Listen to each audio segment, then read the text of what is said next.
बिस्मिल्लाहिर्रहमानिर्रहीम। तमाम देखने वालों को प्रोफेसर इकबाल हैदर भट्टी का सलाम। माय डियर स्टूडेंट्स, हम calculus by doctor S M Yusuf का chapter number 8 analytic geometry of 3 dimensions discuss कर रहे हैं और उसकी एक्सरसाइज 8.11 का आगाज़ करने जा रहे हैं। एक्सरसाइज 8.11 जो है ये स्फीयर के साथ रिलेटेड है। इससे जो पिछला लेक्चर था उसके अंदर मैंने आपको स्फीयर के बारे में बताया और मैंने प्रूफ किया कि इक्वेशन ऑफ द स्फीयर इस तरह की होती है। अगर हमें सेंटर दिया हो, रेडियस दिया हो, तो इक्वेशन ऑफ द स्फीयर इस तरह की होगी। और दूसरी इसकी फॉर्म जो जनरल फॉर्म आमतौर पे है वही है X square plus Y square plus Z square plus 2gx plus 2fy plus 2kz plus d is equal to 0 जो है ये भी इक्वेशन ऑफ द स्फीयर है। तो इस इक्वेशन ऑफ स्फीयर को दो तरीकों से रिप्रेजेंट किया जा सकता है।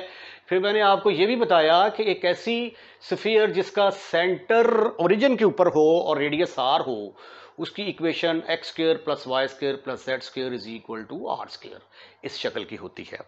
तो आइए आज के लेक्चर का आगाज करते हैं। Question number 1, show that rho is equal to c is an equation of sphere।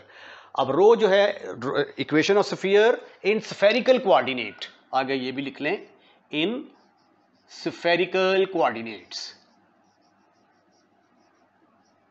Spherical coordinates, spherical coordinates के बारे में मैंने आपको एक्सरसाइज 8.7 के अंदर बता चुका हूं। तो आइए अब हम साबित करने की कोशिश करते हैं कि रो जो है वो किसके बराबर है।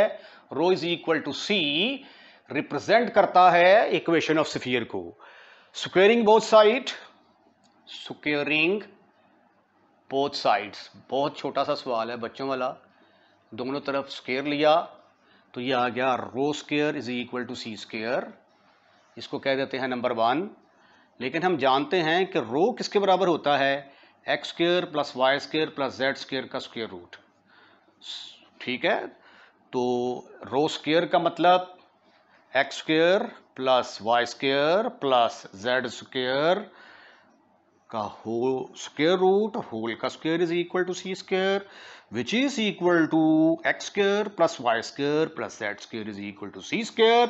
अब इसकी शक्ल किससे मिलती जुलती है, इसके साथ। तो इसका मतलब ये हुआ कि which is sphere, which is equation of sphere with center at origin, with center at origin and radius r is equal to c। आइए अब हम क्वेश्चन नंबर 2 को डिस्कस करते हैं। क्वेश्चन नंबर 2 इंपॉर्टेंट है एग्जामिनेशन पॉइंट ऑफ व्यू से, very important question. Statement ये है, find equation of sphere whose centre is on Y axis. एक ऐसी स्फीयर मालूम करनी है जिसका सेंटर वाई एक्सिस के ऊपर है। तो मैं ये सपोज कर लेता हूं कि ये वाई एक्सिस है और ये एक्स एक्सिस है और ये जेड एक्सिस है। स्फीयर की जो शक्ल है अप्रोक्सीमेटली कुछ इस तरह की होगी। ये देखिए, इसका सेंटर जो है वो वाई एक्सिस के ऊपर है। तो सेंटर चूंकि वाई एक्सिस के ऊपर है तो इसका मतलब ये हुआ कि इसका एक्स की वैल्यू और जेड की वैल्यू 0 के बराबर होगी। तो मैं ये सपोज कर लेता हूं कि लेट सी 0 बी 0। क्योंकि वाई एक्सिस के ऊपर है ना इसका सेंटर, तो इसलिए वाई की वैल्यू होगी, एक्स और जेड की वैल्यू 0 के बराबर होगी। ये देखिए, ये वाई एक्सिस के ऊपर है। Be the centre, be the centre of the sphere. और ये जो स्फीयर है ये दो पॉइंटों में से पास करता है। एक पॉइंट ये वाला है, ठीक है, ये देखिए, ये लगता है जैसे ना ये एक्स एक्सिस के ऊपर हो 4 0 0। तो फर्ज कर लिया कि इस पॉइंट का नाम है ए और हमारा स्फीयर इस पॉइंट में से पास कर रहा है। और दूसरा पॉइंट क्या है 0 2 2, इस पॉइंट का नाम रख लिया बी जिसके कोऑर्डिनेट हैं 0 2 2। ये रिमेंबर कि ये स्पेस के अंदर जो है, ये स्पेस के अंदर कोई पॉइंट है, ठीक है जी। अब जब हमने इक्वेशन ऑफ द स्फीयर मालूम करनी हो तो हमारे पास दो चीजें होनी चाहिए, एक हमारे पास सेंटर होना चाहिए और दूसरा रेडियस होना चाहिए। सेंटर मैंने सपोज कर लिया है कि वाई एक्सिस पर अगर होगा तो उसकी शक्ल ऐसी होगी, ठीक है। अब अगर मुझे रेडियस मिल जाए तो मेरा मसला जो है वो हल हो सकता है। Sphere passes through the point, आइए रेडियस और सेंटर फाइंड आउट करने की कोशिश करते हैं। स्फीयर पासिस थ्रू एक पॉइंट है ए जिसके कोऑर्डिनेट 4 0 0, दूसरा है बी जिसके कोऑर्डिनेट 0 2 2। आप ये देखें, ये दोनों पॉइंट जो हैं स्फीयर के ऊपर लाई करते हैं, तो फिर ए से लेकर सी तक का डिस्टेंस, ये जो डिस्टेंस है ये बराबर होगा सी से लेकर बी तक डिस्टेंस के, दोनों रेडियस है, ठीक है। तो देयरफॉर फ्रॉम फिगर ए से लेकर सी तक बराबर होगा बी से लेकर सी तक,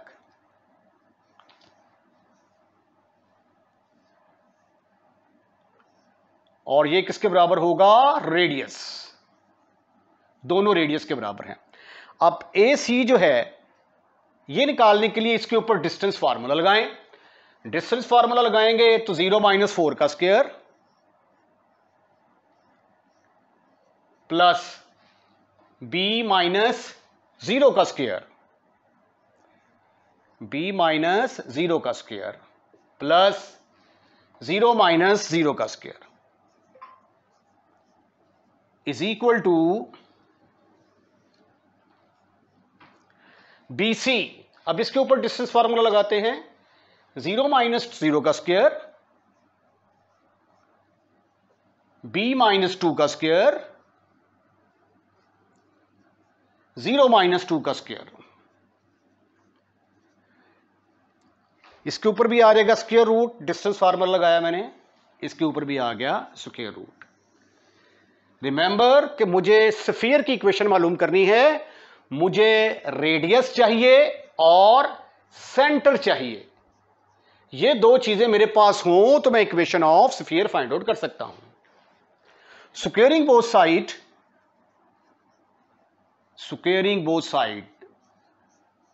साइड्स ताकि इसका जो स्क्वायर रूट है वो तो खत्म हो।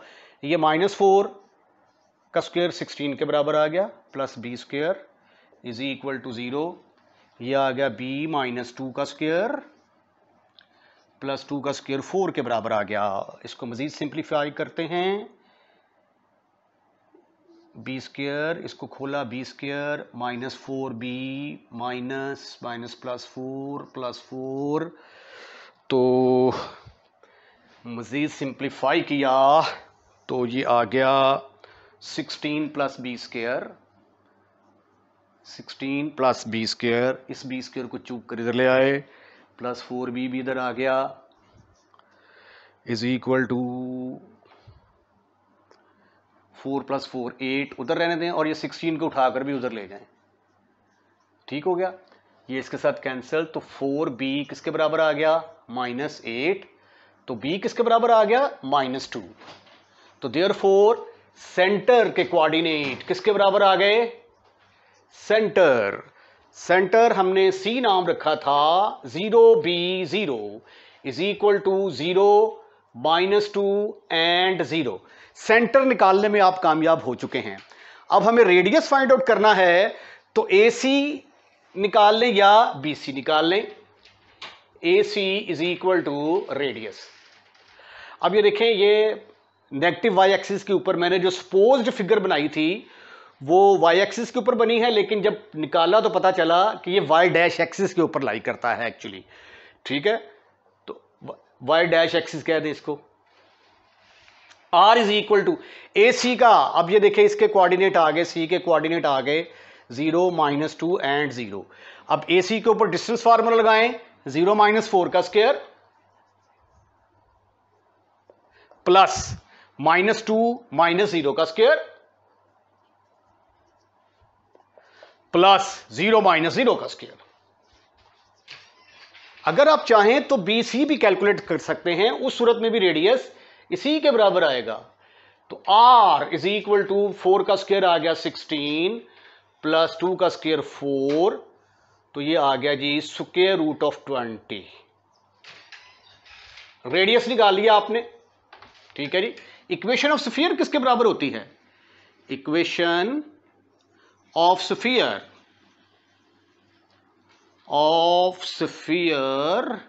इज, फार्मूला है हमारा x - a का स्क्वायर y - b का स्क्वायर z - c का square is equal to r square. Here centre हमारा 0 b 0 है, 0 -2 0, तो a की जगह पे 0, b की जगह पे -2, c की जगह पे 0, तो ये आ गया x - 0 का स्क्वायर प्लस y - 2 +2 z - 0 का स्क्वायर रूट ऑफ 20 का स्क्वायर आ गया। मजीद सिंप्लीफाई करते हैं तो x square plus y square plus 4y plus 4 plus z square is equal to 20। तो दूसरे लफ्जों में x square plus y square plus z square plus 4y is equal to 16। ये आ गई आपकी इक्वेशन ऑफ द स्फीयर। आप इसका screenshot लें जरा। क्वेश्चन नंबर 3 सिंपल सा क्वेश्चन है। Show that equation of the sphere having the straight line joining the point this and this as a diameter. यानी डायामीटर क्या होती है? एक ऐसी लाइन जो कि इसके सेंटर में से पास करे। अब इसका जो पॉइंट है इसके कोऑर्डिनेट हैं, एक पॉइंट के कोऑर्डिनेट हैं x1 y1 z1, दूसरा जो पॉइंट है B इसके कोऑर्डिनेट हैं x2 y2 z2। अब ये जो A इन दो पॉइंट्स को जोड़ने से जो लाइन बनती है, अगर वो डायामीटर है तो आपने बताना है कि इक्वेशन ऑफ द स्फीयर किसके बराबर होगी? इसके बराबर होगी। अच्छा, जब भी किसी चीज़ की इक्वेशन मालूम करनी होती है तो हमें एक वेरिएबल पॉइंट लेना पड़ता है।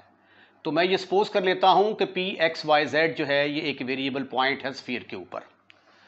तो फिर ए को पी के साथ मिलाएं और बी को पी के साथ मिलाएं, तो ए पी और बी पी ये दोनों आपस में क्या होंगी? परपेंडिकुलर होंगी। अगर परपेंडिकुलर होंगी तो इन दोनों वेक्टर्स की डॉट प्रोडक्ट किसके बराबर आएगी? दैट इज इक्वल टू 0 के बराबर। The required sphere passes through the point, required sphere passes through the point,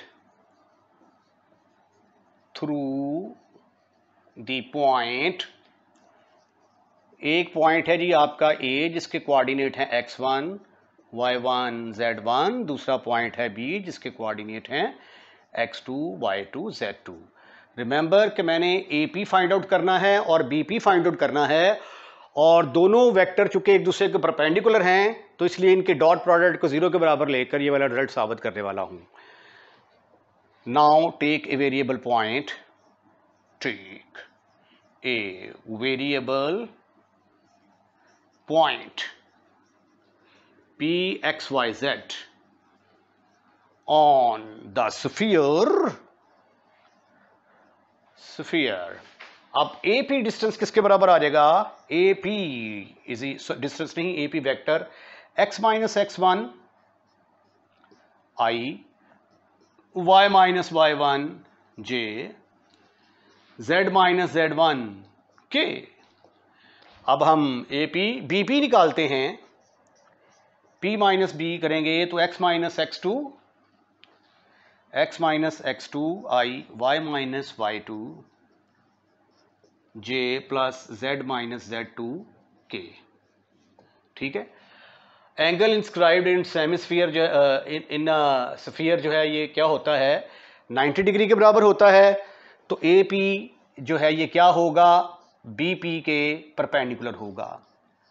और अगर ए पी जो है ये बी पी के परपेंडिकुलर होगा तो इनकी डॉट प्रोडक्ट किसके बराबर होगी, 0 के बराबर।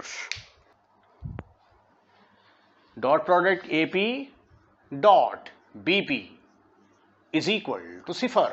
डॉट प्रोडक्ट लेने का तरीका, पहला पहले के साथ मल्टीप्लाई होगा, प्लस दूसरा दूसरे के साथ, तीसरा तीसरे के साथ। तो यह आ गया x minus x1 into x minus x2, पहला पहले के साथ प्लस दूसरा दूसरे के साथ, y minus y1 y minus y2 plus तीसरा तीसरे के साथ, z minus z1 z minus z2 is equal to 0 is the required equation of the sphere। इसके साथ ही आज का लेक्चर खत्म, फिनिश, खल्लास। अगर आपको लेक्चर पसंद आया है, अगर शुरू से लेकर आखिर तक सुना होगा तो डेफिनेटली पसंद आया होगा। तो इसको लाइक करें, लाइक करने के बाद दोस्तों में शेयर करें। और अगर आपने हमारा चैनल सब्सक्राइब कर दिया तो थैंक यू वेरी मच। अगर नहीं किया तो बराए मेहरबानी हमारे चैनल को सब्सक्राइब करें, क्योंकि चैनल को सब्सक्राइब करने के कोई भी एक्स्ट्रा चार्जेस नहीं हैं। अपना ख्याल रखिएगा, अगली वीडियो का इंतजार कीजिएगा। अल्लाह हाफिज़।